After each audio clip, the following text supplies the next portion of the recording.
Greetings, fellow nerds.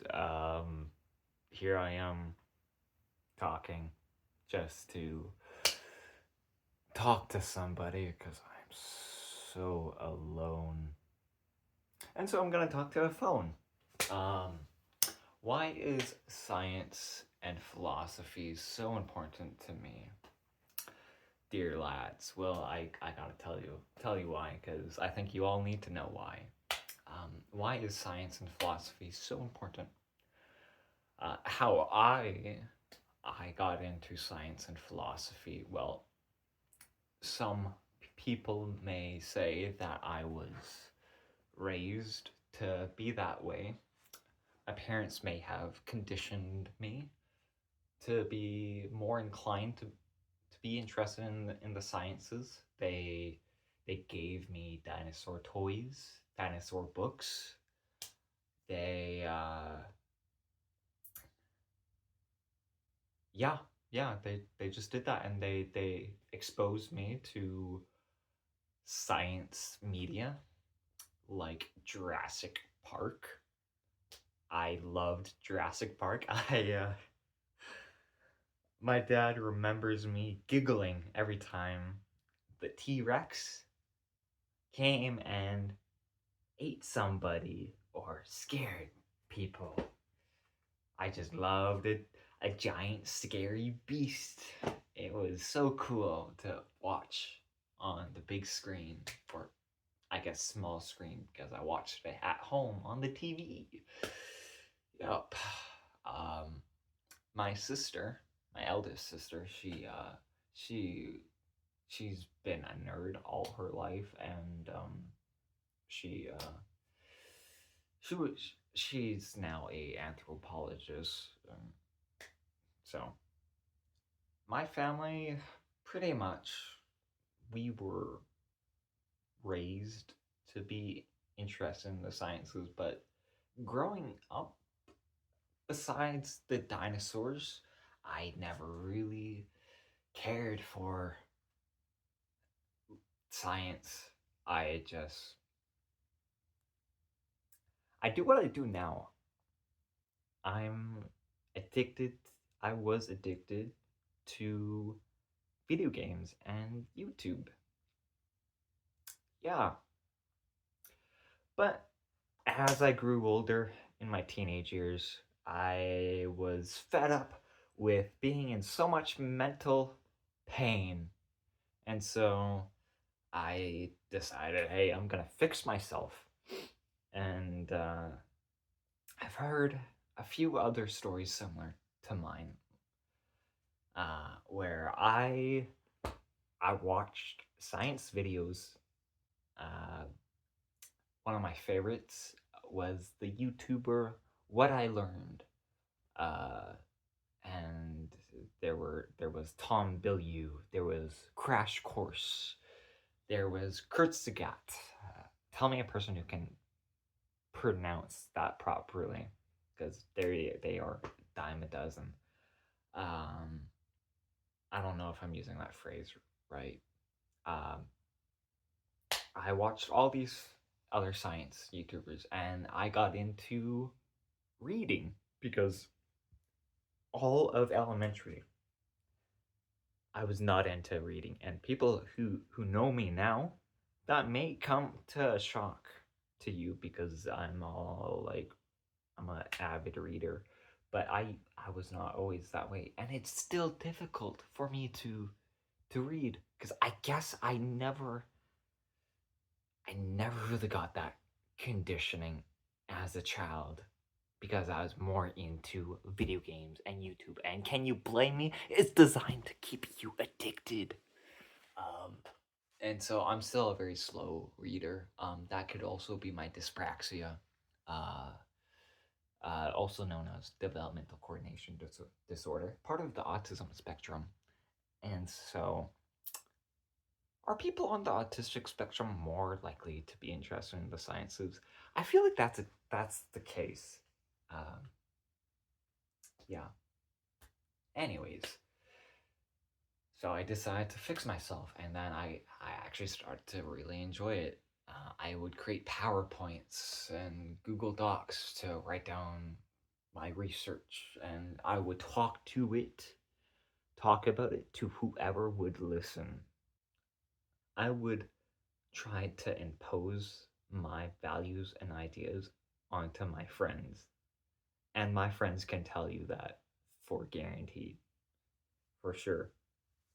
Um, I eventually had to learn to step back and not do that. Because if you try to impose your ideas onto others, a lot of times they're gonna push back and they're not gonna do it. But when I talked about it just with passion and I didn't try to force it on people, people actually listened and people actually took in what I had to say. And something I was known for is I would always stick to the facts when I argued my points. People may not agree with me, but people could not say that I was wrong based off of my information. Um, and a lot of times people, they weren't knowledgeable in the subject, so they probably, it probably wasn't a fair argument to begin with, even if some of the things they were saying was valid but didn't bring the evidence. Yeah, um, let's not let's not unpack all that. Um, or shall we? That's what we're here for, right? To unpack things. Yeah, yeah.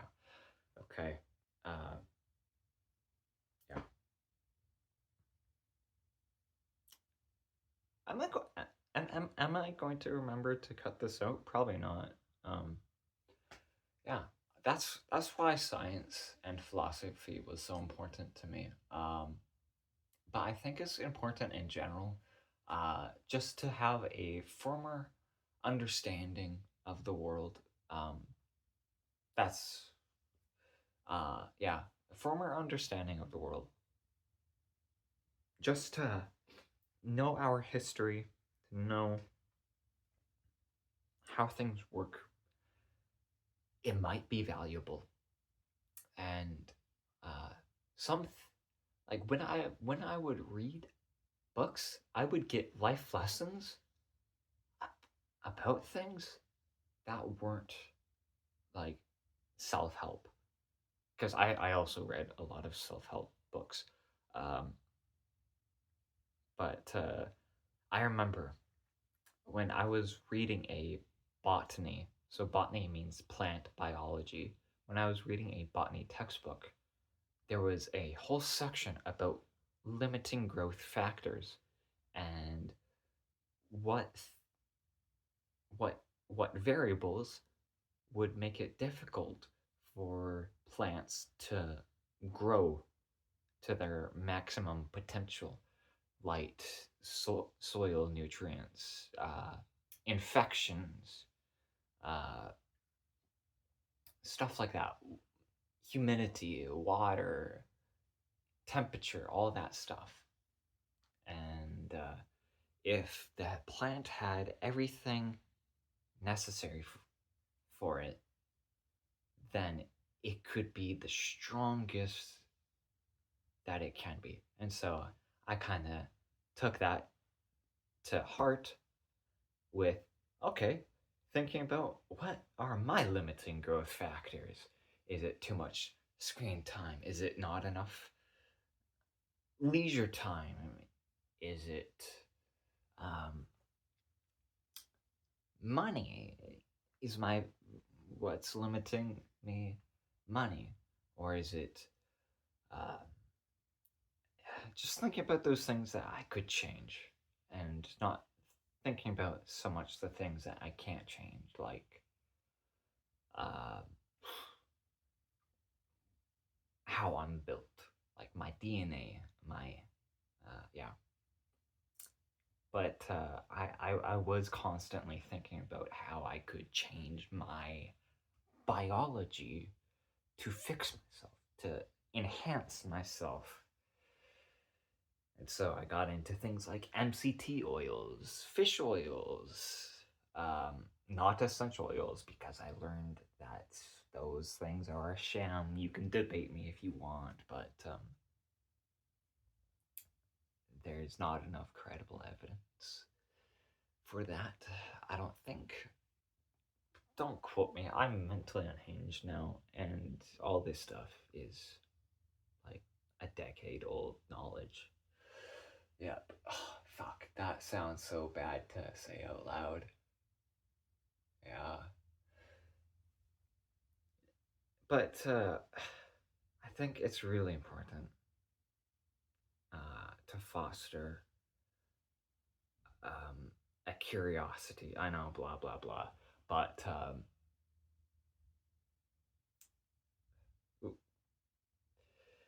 school does um, beat the curiosity out of you. But if you can find some curiosity in spite of education and not think of it as compulsory education, that can allow you to grow and adapt and be flexible to new ideas. And you don't even need to think of it as a scientific kind of thinking, even though it is. I think the scientific way of thinking is far more superior than most other forms of thinking, because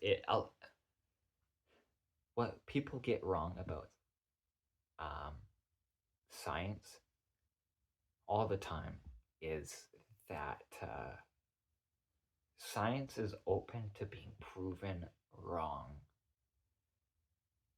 And so adopting a scientific mindset opens yourself up to being wrong. Saying, once I'm given enough credible evidence or enough theoretical arguments for a certain case, then I will change my mind and I will believe in it, or I will start acting a different way. And that, like, we all need something firm to believe in, right? And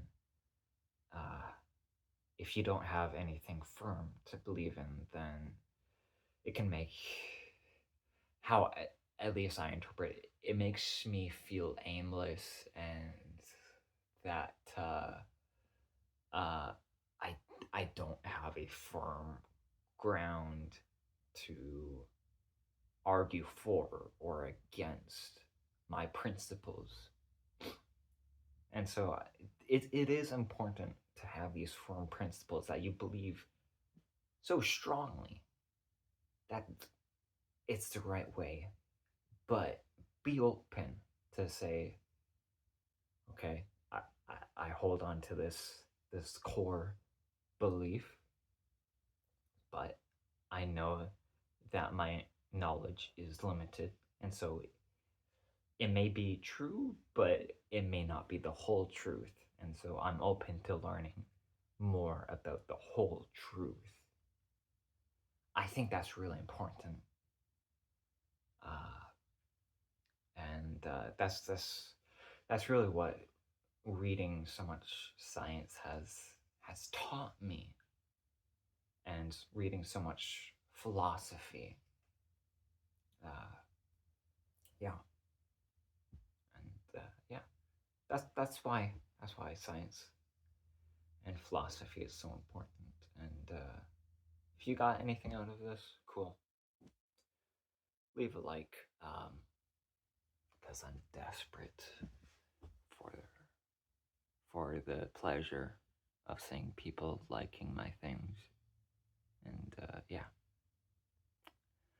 you'll see me in the next video. Thanks for clicking on this one. See ya. I guess I can't see you, but you can see me.